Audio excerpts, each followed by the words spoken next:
नमस्कार दोस्तों, मैं सरोज पांडे। आज मैं कहूँगा सतगुरु मिले तो बंधन छूटे।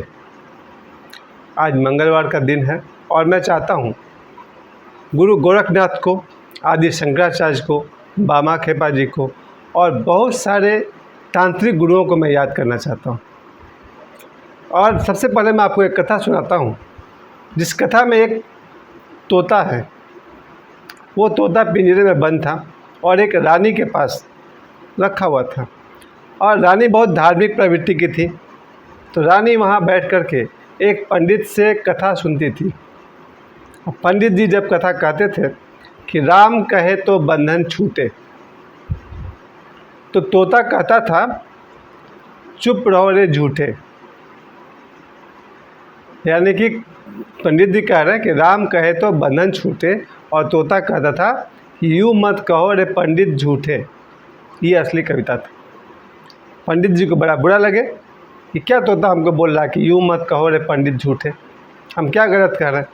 पंडित जी कहते थे कि राम कहे तो बंधन छूटे, तो तोता कहता था कि यूँ मत कहो रे पंडित झूठे। पंडित को बहुत बुरा लग रहा था कि यार मेरा तो इंसल्ट हो गया है, रानी के सामने इंसल्ट करते रहता है। खैर, पंडित जी आगे कथा सुनाते रहते। अगला दिन पंडित जी ने फिर कथा सुनाई रानी को, और उस कथा में उन्होंने कहा कि राम कहे तो बंधन छूटे, अर्थात राम का नाम लेने से बंधन छूटता है, राम राम जपने से बंधन छूटता है। तब तोता जवाब देता था पिंजरा में से कि ऐसा मत बोलो, झूठ बात है। पंडित जी बोले कैसे हो सकता है, ये तो सच्ची बात है ना, राम राम कहने से बंधन छूटता है। लेकिन तोता कह रहा कि नहीं, झूठ बात है। एक दिन तंग आकर वो पंडित जी चले गए अपने गुरु के पास, और गुरु से कहे कि गुरुजी, जब मैं रानी को कथा सुनाता हूँ तो एक तोता कहता है ऐसा ऐसा।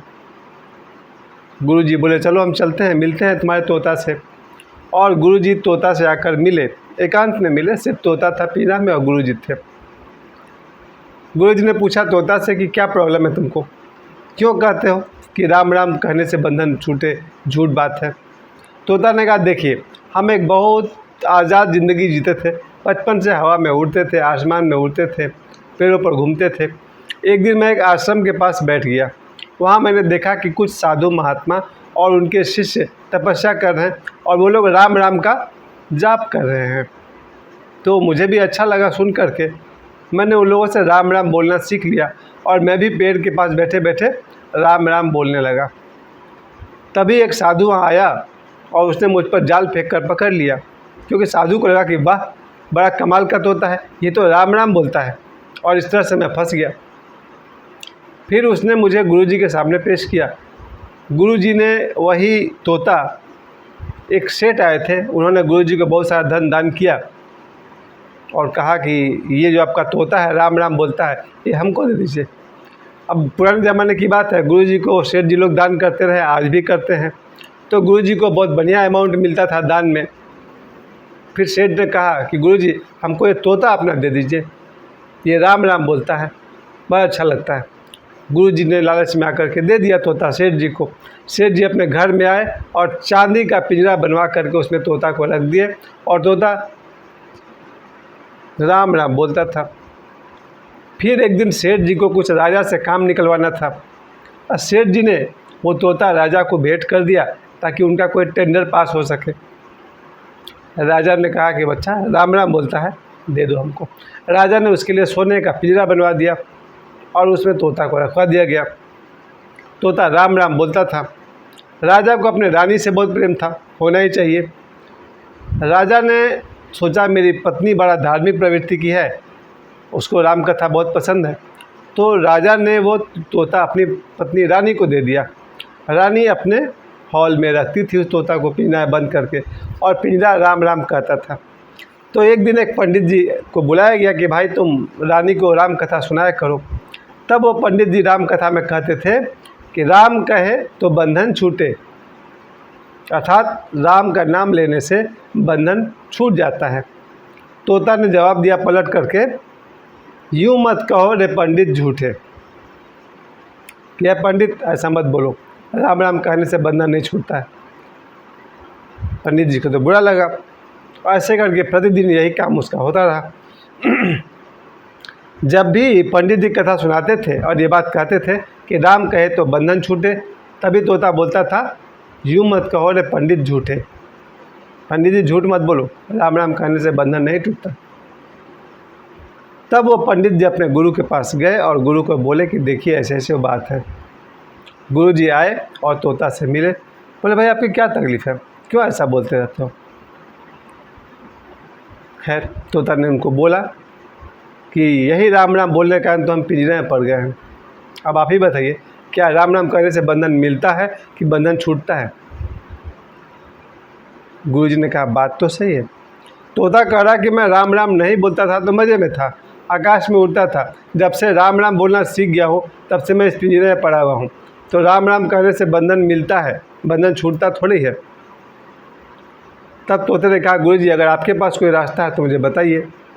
गुरुजी ने कहा हाँ एक रास्ता है। कल जब रानी को कथा सुनाएंगे पंडित जी तब तुम मरने का एक्टिंग करना और वो लोग तुमको मरा हुआ समझकर बाहर फेंक देंगे और तब तुम उड़ जाना। तोते ने कहा अच्छा लगा आइडिया उसको। बस अगला दिन जब पंडित जी कथा सुनाने आए तो पंडित जी ने फिर कहा कि राम कहे तो बंधन छूटे। तोता ने कुछ नहीं कहा, वो मरा पड़ा हुआ था, यानी कि मरने की एक्टिंग कर रहा था। और आश्चर्य की बात है, रानी भी हैरान थी कि आज तोता कुछ बोला नहीं, सो रहा है क्या। पंडित जी भी खुश थे कि आज तो तोता कुछ बोल ही नहीं रहा कि राम कहे तो बंधन टूटे, आज कुछ नहीं कहा उसने। कथा के अंत में पंडित जी ने भी कहा कि रानी को कि लगता है तोता मर गया।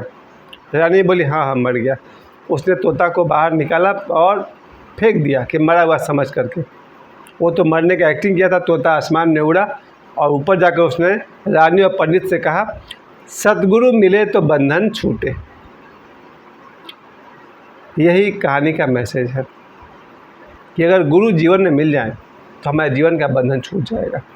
इसके साथ साथ मैं आप सभी से कहना चाहता हूँ, सद्गुरु को कैसे पहचाने बहुत मुश्किल है।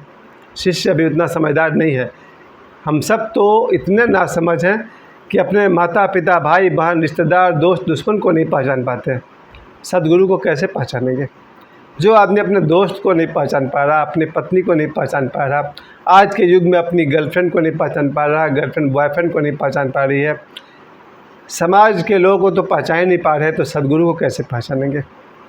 उनमें से सद्गुरु की बहुत सारी धाराएं हैं। कुछ गुरु होते हैं जो ध्यान मार्ग से चलते हैं, कुछ गुरु होते हैं जो योग मार्ग से चलते हैं और कुछ गुरु होते हैं जो तंत्र मार्ग से चलते हैं। आप सोचिए आदि शंकराचार्य जी तांत्रिक थे या नहीं थे।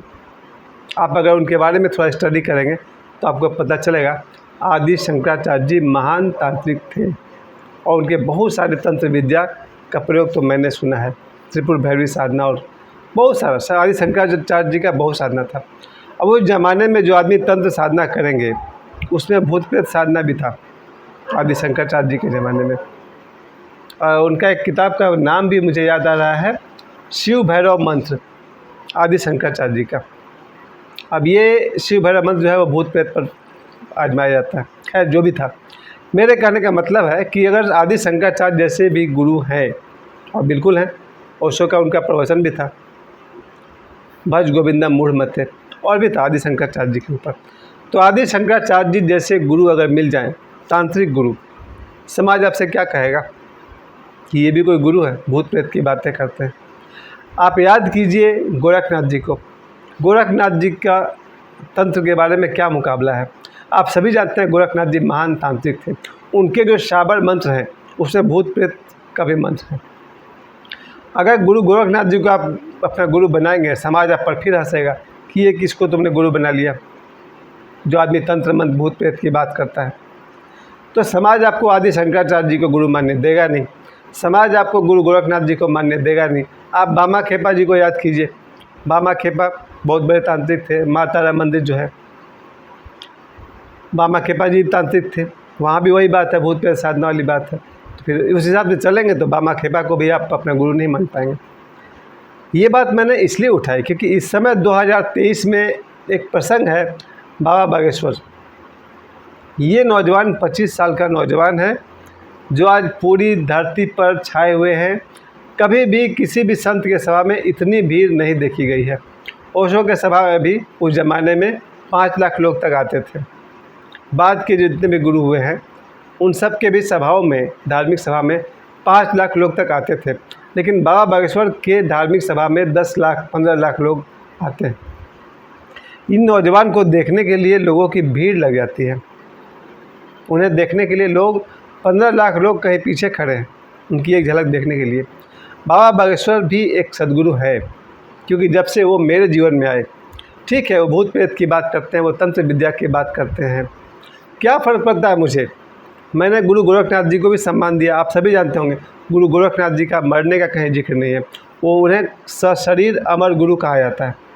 अगर गुरु गोरखनाथ जी तांत्रिक हैं, मैं उन्हें स्वीकार करता हूँ, आदर करता हूँ। आदि शंकराचार्य तांत्रिक हैं, मेरे लिए स्वीकार है। बाबा खेपा जी तांत्रिक हैं, मैं माता राम मंदिर गया था। प्यारे मित्रों, मुझे कोई प्रॉब्लम नहीं है। लोग बड़ा आसानी से कहते हैं कि अरे ये सब तो ढकोसला है, बाबा बागेश्वर जो कर रहे हैं तंत्र मंत्र अंधविश्वास है, तंत्र मंत्र ढकोसला है। उस पर मैंने अपने पिछले वीडियो में आपको बताया भी था कि भूत प्रेत या तंत्र मंत्र की जो बातें हैं वो रामचरितमानस के शुरू में गोस्वामी तुलसीदास से भी जुड़ा हुआ है, जहाँ गोस्वामी तुलसीदास के विषय में लिखा गया है कि काशी में वो राम कथा कहते थे तो उन्हें एक प्रेत ने दर्शन दिया और उन्हें हनुमान जी का पता बताया। तो अगर रामचरितमानस के शुरू में अगर भूत प्रेत की बात है, आश्चर्य क्या है।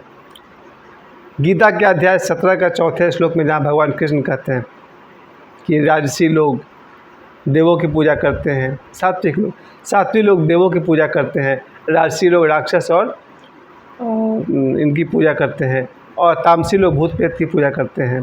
तो भगवान कृष्ण तो स्वयं ही वहाँ भूत प्रेत की बात कर रहे हैं।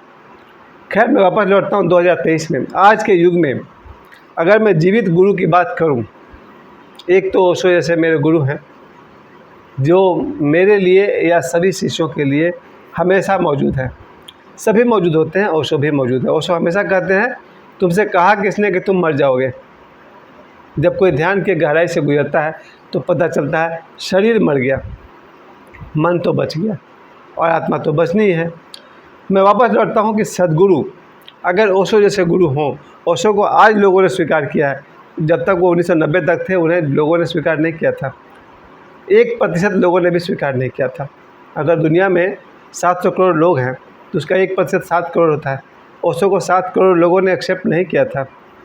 अब जाकर के उन्हें 1 करोड़ लोग होंगे जो उनको मानते होंगे।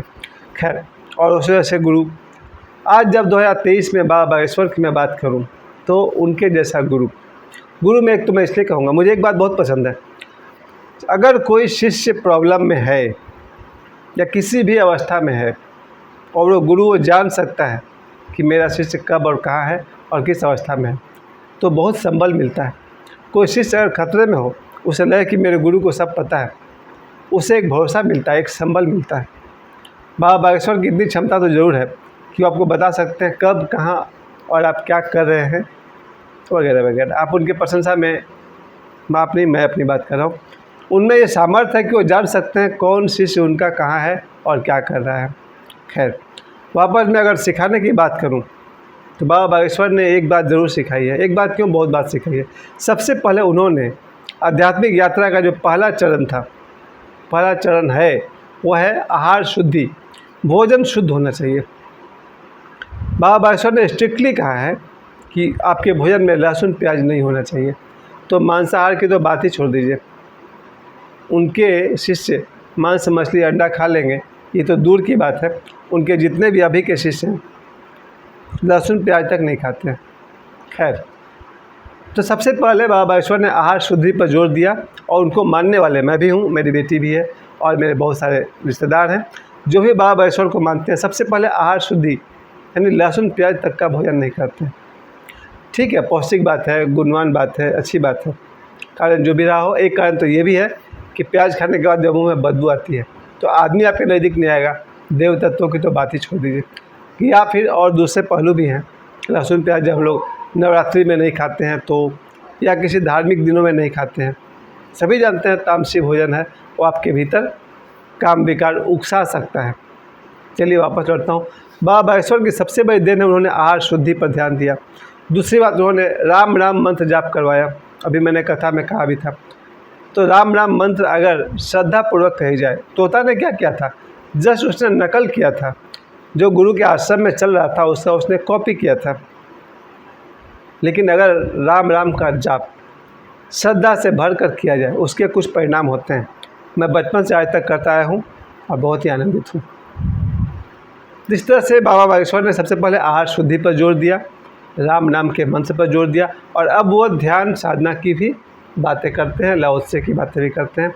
उनका ये तीसरा चरण है, वो दिन बहुत जल्दी आने वाला है जब बाबा बागेश्वर 15 लाख लोगों को अपने शिविर में ध्यान भी करवाएंगे, क्योंकि अब उनका परिचय ओशो से और घनिष्ठता से हो गया है। वो दिन दूर नहीं जब बाबा बागेश्वर आहार शुद्धि पर जोर देते हैं, राम नाम मंत्र पर जोर देते हैं, पूजा पाठ पर जोर देते हैं, और अपने शिविर में वो लोगों से ध्यान भी करवाएंगे। वो दिन आ चुका है। प्यारे दोस्तों, आज मंगलवार का दिन है।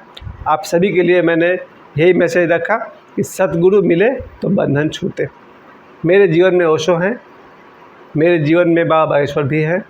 मैं उन्हें सम्मान करता हूँ, क्योंकि मैं गुरु गोरखनाथ का भी सम्मान करता हूँ, आदि शंकराचार्य का सम्मान करता हूँ, बाबा खेपा जी का सम्मान करता हूँ।